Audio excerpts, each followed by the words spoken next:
I'm Rachel, and right now, my brain is half engaged, one eye on GTlive playing in the background, the other on my phone, waiting for a sign that the next phase of this ridiculous quest is about to kick off. While I'm sprawled on the couch, my boyfriend Brandon is busy plotting somewhere, locked in that intense gamer war room mindset he gets when he's concocting one of his big, over-the-top schemes. This time, he's fixated on wrangling Markiplier and Quark's Genshin for some epic showdown against an army of haunted cartoon characters. And yes, at the head of this demonic parade is SpongeBob himself, his big yellow face twisted into something out of a fever dream. It sounds absolutely bonkers, but with Brandon, that's just a normal Tuesday. My supposed mission is to recruit Ash from GTlive and Luigi Kid from Luigi Kid Gaming, a team of 4 YouTubers, me, and Brandon, all set to face off against thousands of cursed, animated monstrosities. The logic is questionable, the odds are laughable, but Brandon always insists that the right group of weirdos can pull off anything so long as we stick together. I'm not sure how much I buy into that, but I play along. It's not like I have anything better to do, unless you count waiting for supernatural chaos to explode in my face. Honestly, my job is more like standby supernatural troubleshooter. I'm supposed to keep an eye on Ash, be ready to swoop in if something goes off the rails, which, knowing Ash's luck and Brandon's obsession, is probably inevitable. Speaking of obsessions, I've noticed Brandon's got a bit of a soft spot for Ash. He doesn't realize how obvious it is, but I see the way he zones out watching her streams, his attention drifting every time she laughs or flips her wild red hair over one shoulder. She's got this magnetic energy, fiery hair, curves that make her look like a comic book heroine, and a stubborn streak that could rival mine. It's no wonder Brandon gets all tongue-tied around her. But hey, I'm not exactly chopped liver.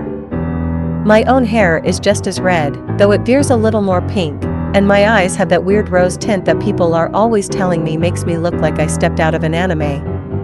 Maybe that's why Brandon wanted me to handle Ash's recruitment instead of doing it himself. He's too nervous around her, afraid he'll say something dumb or just stand there gawking like a fanboy. I get it. Sometimes I feel like Brandon forgets I'm right here, just as weird and just as capable, but whatever. If he wants me to be the responsible one, I'll play the part. Everything changes in a snap.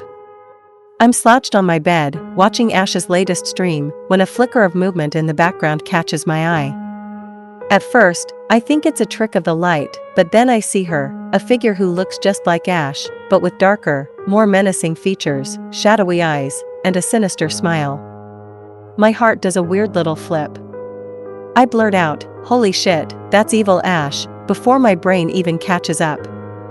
Without thinking, I grab my teleporter off my nightstand, long story involving a lot of caffeine, YouTube science experiments gone wrong, and a near-death experience with a haunted Tamagotchi, and warp straight into Ash's room. The moment I materialize, Ash nearly jumps out of her skin. Her eyes are wide, and she's clutching her controller like it's a weapon. "What the fuck?" she yells, sounding equal parts furious and terrified. I can't blame her. I did just drop out of thin air into her bedroom, and if the roles were reversed, I'd probably be swinging a baseball bat. But there's no time to explain. I bolt past her, throw open her closet door, and yank out the evil doppelganger, who starts shrieking and thrashing like a banshee. "How the hell did you know?" Evil Ash demands, her voice low and weirdly distorted. Before I can get a solid grip, she slips free, rips off her clothes in a bizarre, almost ritualistic way, and sprints out into the hallway, totally naked and cackling. Ash gapes at the spectacle, her face draining of all color. Seeing your own evil twin, especially one who's stark naked and screaming, is enough to send anyone spiraling. Cut the feed. Ash shouts desperately, fumbling for her mouse. I take a deep breath, trying to project an aura of calm competence I absolutely do not feel. "I'm here to save you," I say as quickly as possible, my words tumbling over each other.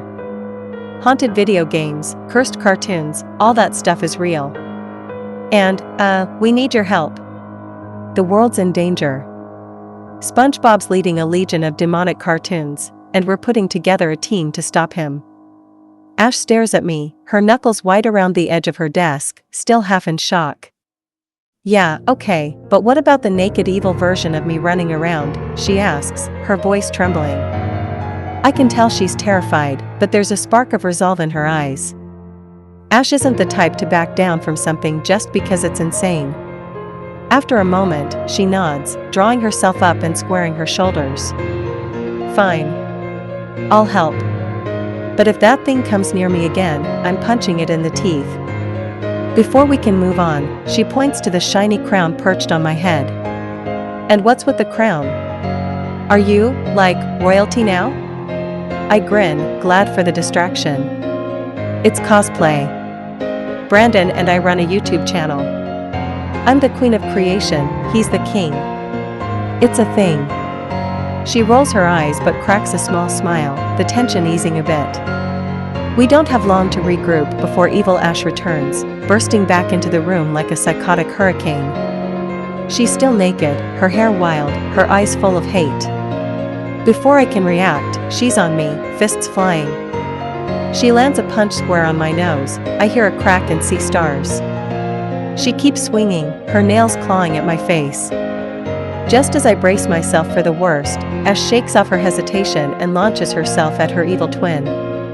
She doesn't hold back, she goes straight for the weak spots, slugging Evil Ash in the crotch with a vicious right hook. Evil Ash howls, staggering back. Ash recoils, grimacing in disgust and sniffing her fingers.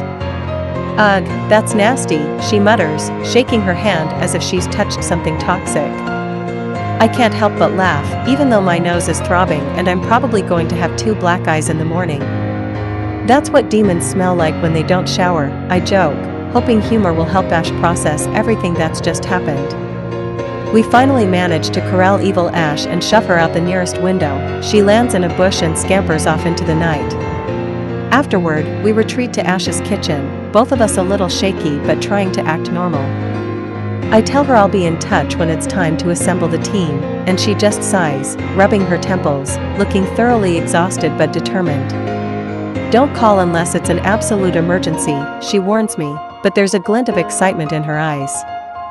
She might not admit it, but the thrill of diving into the unknown is just as much a draw for her as it is for me. As I step out into the night, I check Ash's name off my mental list. 1 down, 1 to go. Only Luigi Kid left to wrangle, and then the real madness can begin. Part of me wonders if any of us are actually ready for what's coming, but for now, I let myself enjoy the rush. Because in this world, where haunted cartoons and evil doppelgangers are real, sometimes being a little wild is the only way to survive.